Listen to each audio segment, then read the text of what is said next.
right, guys, welcome to the Vertical Shift Podcast, where we engage in candid conversation about life topics and real issues from a Christian perspective. I'm Justin. I'm Jeff. I'm Tommy. All right, let's get this started. All right.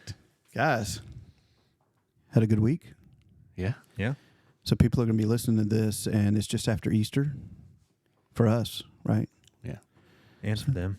Well, We don't celebrate it at a different time. well, It's not like daylight savings Okay. time. We're back, behind an hour. if they listen to it next year, then it could be before Easter. But Gotcha. anyway, this Easter. But you guys had a good Easter. We had a good Easter. We did. Yeah, it was Wow. good, man. It's good to see you guys. Really excited about today's episode, Justin, because we could finally get to talk about Jeff. Yeah, it's Hear really from great you. when that spotlight shifts from away from you and onto somebody That's else. right. So- More of a vertical. Well, he's taller than us too, so it's a literal vertical shift. Yeah, but he's got bad knees, so he might be. He I might didn't say he was shrink in the- perfect. I didn't say he's perfect. Close, but I didn't, I'm starting to crouch a little bit. He's got a full head of hair and he's tall. But so Jeff, we get to talk about you now. Your Yeah. story. I find it very, very interesting. But before we get into all that, let's talk about your youth and where you came from. Well, I don't want to talk about where you came from. Yeah, you do. No, Bring it, Tommy. there's a lot of people, and I'm not going to say the words, so that's not going to happen. Is it war? What? Ooh, I wasn't sure. Justin, that was wrong. It's roll tide, Oh baby. man, There's Roll Tide. There's only one of two options when you're born in Alabama. that's So, true. But I feel like, based off the people in the studio who have no one else to cheer for in the Final Four, that you should say roll tide. Well, it's funny. Someone told me one time, hey, I don't go for a team just because they're in a certain conference, right? Mm-hmm. Just like we don't go for the devil just because he's in the Bible. So that's, it's the same logic there, I don't get it. right? yeah, you don't I get don't it? know. I don't know think where that he's was a going, stretch. Yeah. Yeah. Who do you No. go for, Tommy? In what sport? Oh, you're one of those guys. Wow. Okay. You just- Yeah. It matters. Basketball. Say no more. No, football.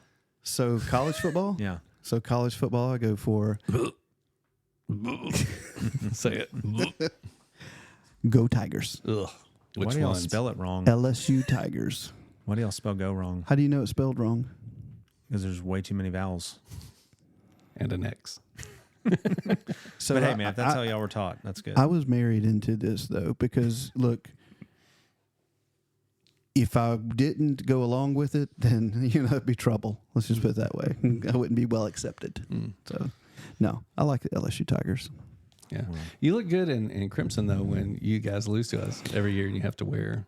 Every Alabama. year is a stretch, and we have beat Alabama. So Jeff and I have this annual bet that happens when LSU plays Alabama, and the loser has to wear the other's swag at church. And I've had to wear it a few times, and Jeff's had to wear Jeff's had to wear it once, or twice. You wore it this Twice. year. Yeah, I did have to wear it this year. Actually, did you wear it this year? No, well, I think you did not. I no, think you wore were- mine this year. We beat you this year. Oh, that's right. That's right. Yeah. But I Anyway, was real gracious because it was very subtle in yeah, what I had you wear. That's true. So you're welcome. Well, Anyway. let me save everyone, and just kind of to Tommy's point, getting to know a little bit about Jeff, about your story. Yeah. We'll start off with what Tommy was asking: is where are you from? Where are you from? I am from Mobile, Alabama, born and raised. My parents have been married 60 years this year. Wow, That's awesome. 60 years, and that's your parents. Give them a shout out, Bobby and Sheila Galtney. Bobby and Sheila. Happy Yes. anniversary. Isn't Mobile like a big It's not their anniversary yet, but Well, yeah. Do it. cruise port? Yes. Yeah. Yeah. The battleship. Yeah, the battleship. When you drive You're down to going the beach. Yeah, going down I-10. There you go. Yep. Yeah. So they've been in the same house 59 of those 60 years. Wow. Yeah. And they had the same neighbor really for those 59 good years. for them. Isn't that crazy? Yeah, it's good for I them. come from ultra stability in that regard. But yeah. So when I I go think it was- home, it's literally going home. So, but That's yeah. awesome. So born and raised there. I'm the baby of three boys. I have an oldest brother is Wayne, then there's Brian, and then me. Wayne is 11 years older than me. Wow. I like to emphasize that. But yeah, my mom says that I was the best accident she ever had because she went to the doctor with flu-like symptoms thinking she was sick. So, yeah, wasn't planning on me coming along later than my brothers, but yeah, here I am. So, Doc, I have a sore throat, stomach ache, whatever, flu symptoms, fever. Right. Imagine that surprise. You go in Right. thinking you're paying one copay for the flu, and then you're walking out with like a lifetime of bills. Literally, because I was quite the accident-prone child. Well, what test for the flu and pregnancy?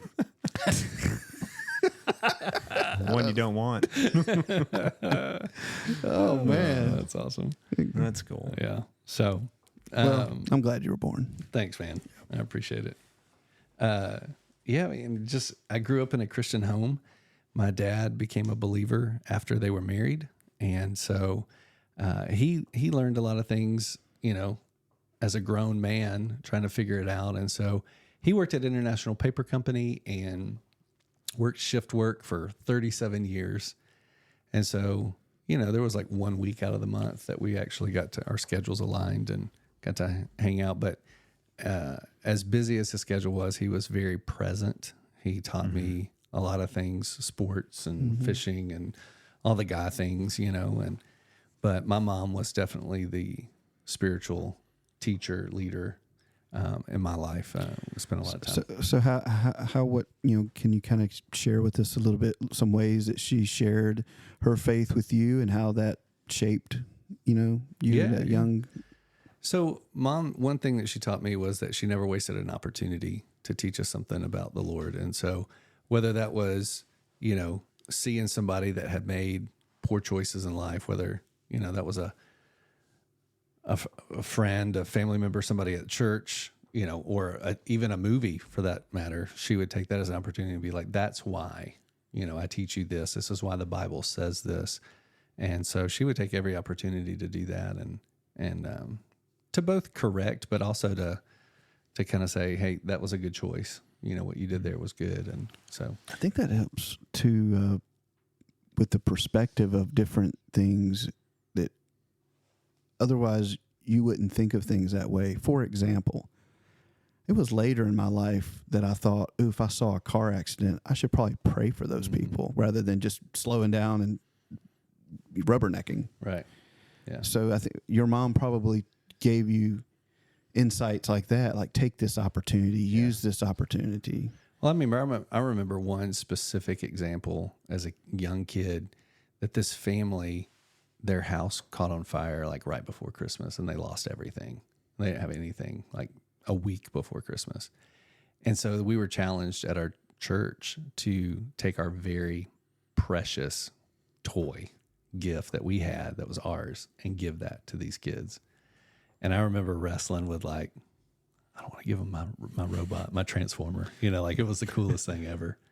And so in that, I remember giving that as a gift and feeling, once I gave it was just, it was such a joy of giving and just learning that at an early age was pretty cool too. So that's just an example. Yeah, I will say the more I hear about your mom and dad, and obviously I've met them and they're sweet, sweet people, but I just see more and more like how they did shape, a lot of, the cool things that you have about you. Like your mom and never wasted a moment. Like if anybody knows Jeff, he is like the ultimate let's set a goal person.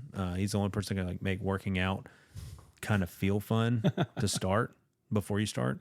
But then even your dad, when you talk about he was intentional and like, just around and present, like you were totally that with your family and your kids. Like you were all about protecting that time. Yeah. And so that's really sweet, man. Yeah. Yeah. Yeah. Dad was definitely more behind the scenes and did things that I didn't even know he was doing for people until later in life. And then Mom was much more kind of outspoken and involved in a teacher. And, my dad, as a deacon, if he had to take the offering up, like his stomach would be in knots. Like he'd have to be in front of people. So I definitely get being in front of people from my mom. So, yeah. So tell us about your brothers.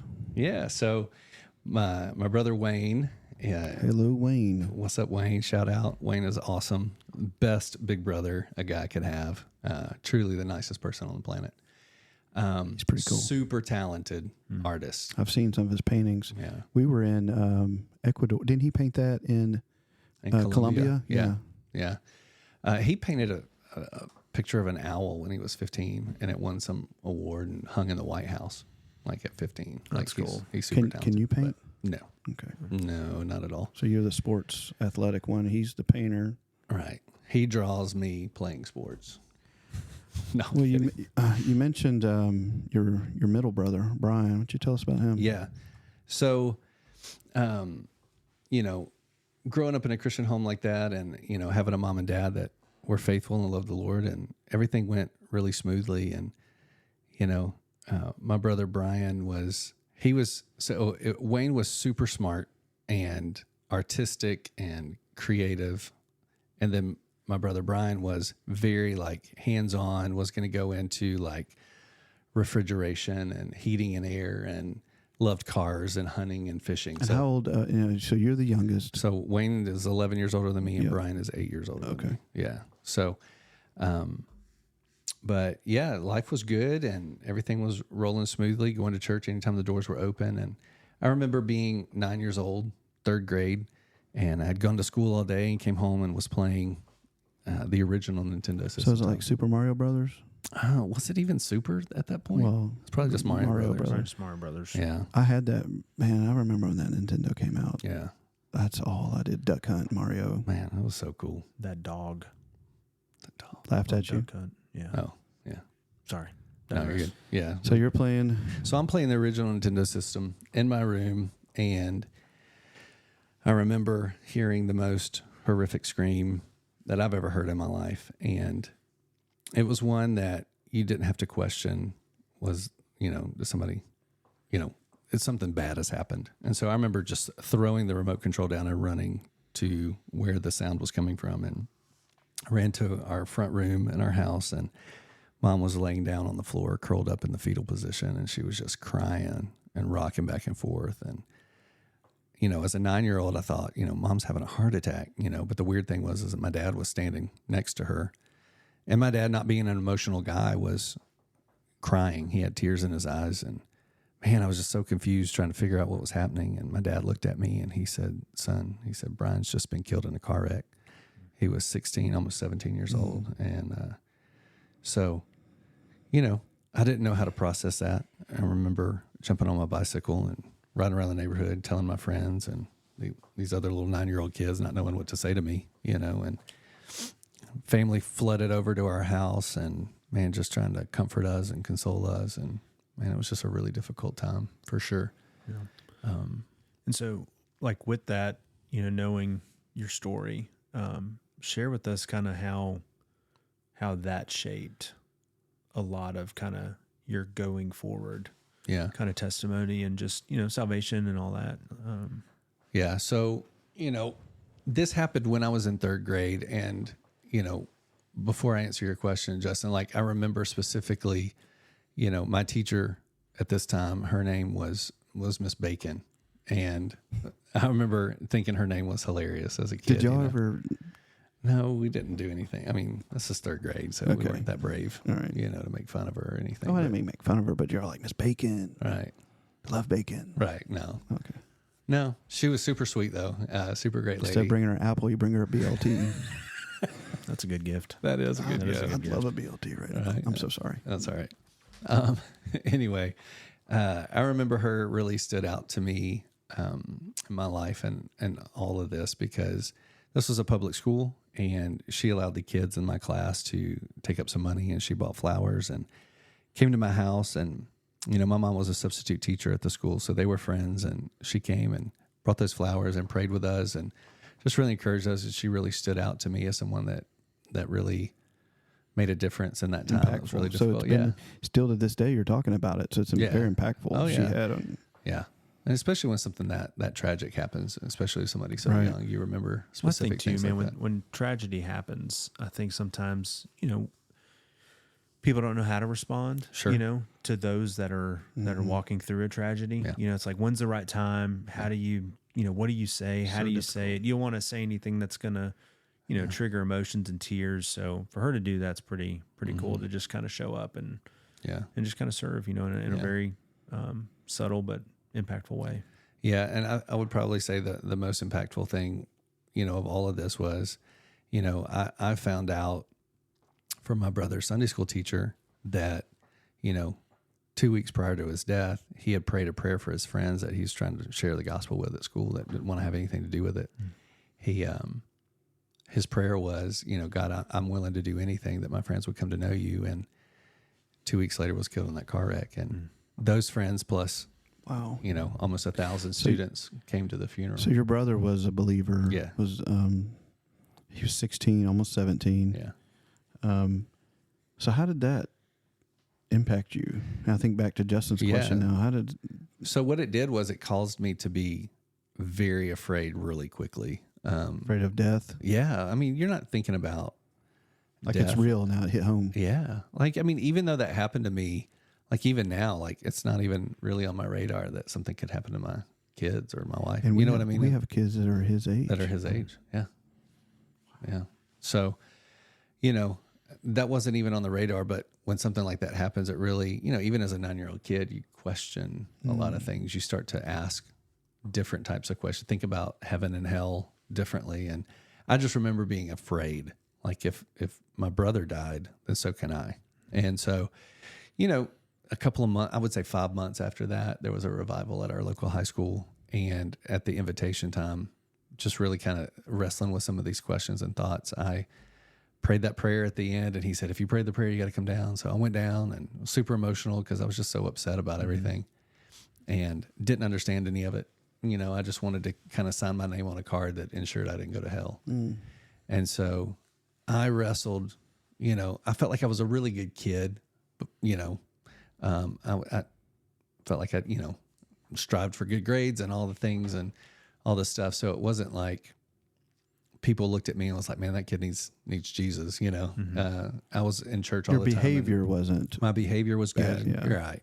And so, but internally I was wrestling, so from 9 to 15, I was constantly doubting, having questions because I knew I didn't understand. Even questions that people, like a pastor asked me about baptism. He's like, if you were to die today, where would you go? And I was like, hell, because I haven't been baptized. And he was like, no, that's not, but I still, followed through with believer's baptism. And, and so I just wrestled with understanding all of that. And so it wasn't until I was 15 at another revival at our church where, here I am now.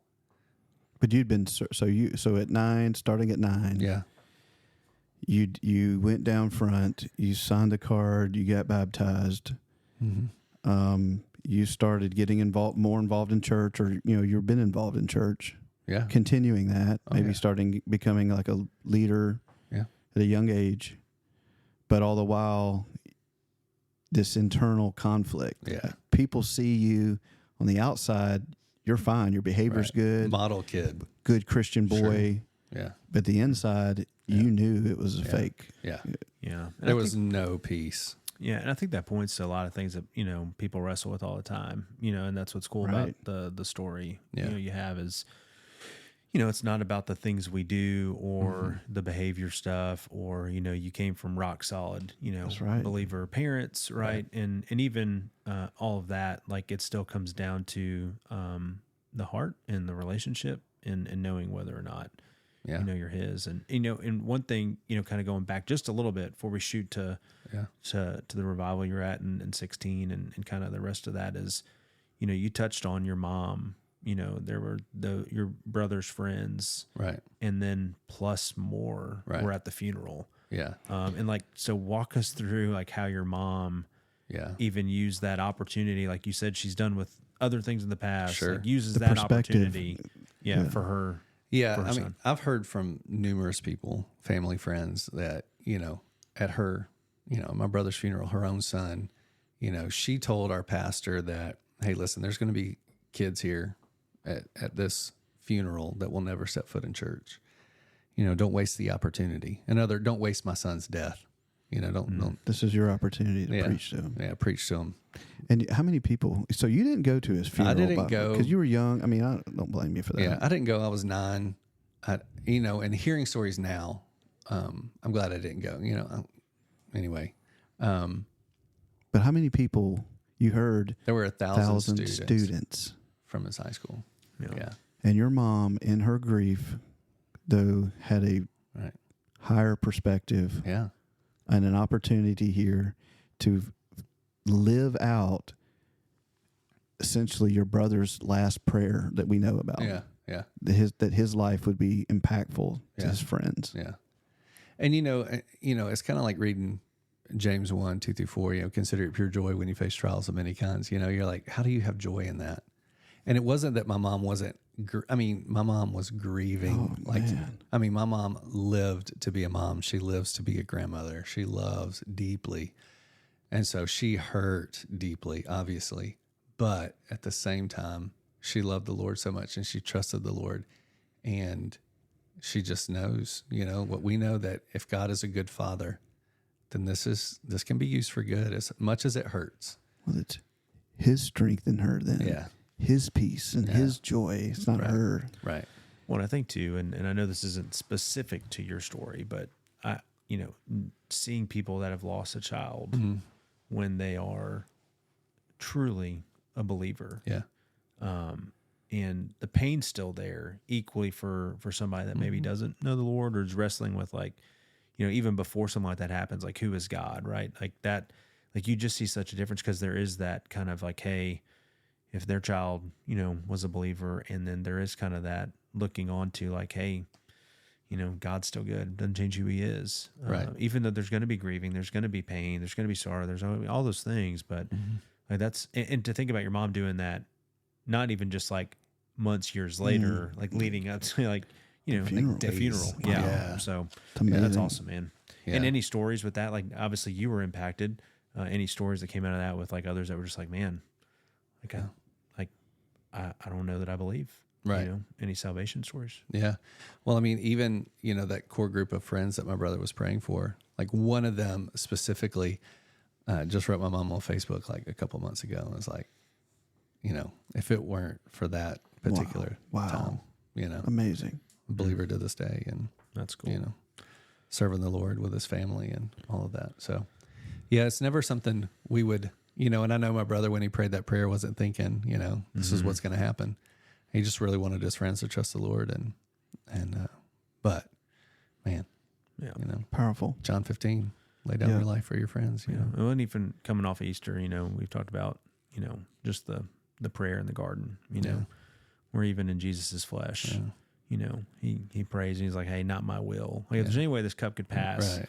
but even so, not my will, I'm paraphrasing, Sure. your will be done. So even in the flesh, Jesus would like to see something different, but that obedience to the Father, which I think is what kind of your mom kind of modeled, is just like, That's how he's able to comfort us, because he knows Right. what we're going through. He knows the feelings. Yeah. And it's just like, thinking about that, like Jesus was looking to the other side of the cross and what his death was going to provide for all. And in the same way, if we can, for a moment, right, even in all of that, look to see how God can use something so tragic for his glory. Yeah. Man, watch out. Yeah. And man, sorry to touch on this, but this is the deep stuff. Right. Is, one could look at a child, anyone, just child, as a believer, and just go, like, he or she, like, they were special. And then God, Tom, to your point, could look down and go, like, so was my son. Yeah. And there was a purpose. Right. Like that's the stuff that you're like, man, so he can sympathize. That's And, right. Yeah.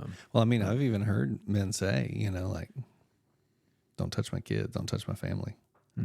Just talking about in reference to God, like, don't do that. Like, who are we? yeah. If God wants to use us. Well, I know, that's tough. that this is probably going to turn into like a 4-part series, and I'm totally fine with it, because it's an incredible story. Because even as you're talking right now, I don't want to give away any spoilers, but later on in your career choice, you come in to face those same Oh yeah. realizations that, hey, my career choice could most certainly put my family in a position, Yeah. So let's kind of lead into that. So 16. Right. You are really struggling with, Right. deep down. Well, it was at this time. So I remember asking my dad, because I'm having nightmares at this point about going to hell. Like, and just really wrestling with it. No peace. Everything that I hear keeps reminding me of it. And I'm like, I feel like a Do fraud. you, are you a fake. questioning yourself? Like, Oh, yeah. would you be like, am I really saved? Yeah, yeah. Lord, if I 100%. make this 3-pointer back behind my back, then I'm saved.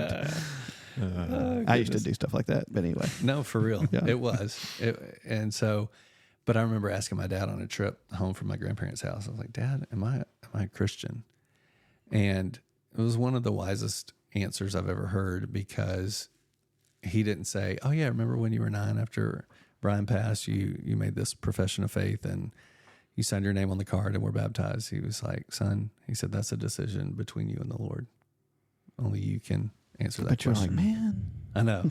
I wanted him to tell me so I wouldn't have to worry about it anymore. Right. But, you know, Thankfully, he didn't. And that's something Right. that we can learn from. I know I can learn from that type Yeah. of answer. yeah. It's just really thinking through those moments are impactful in the way we lead and that's really leading Yeah. there.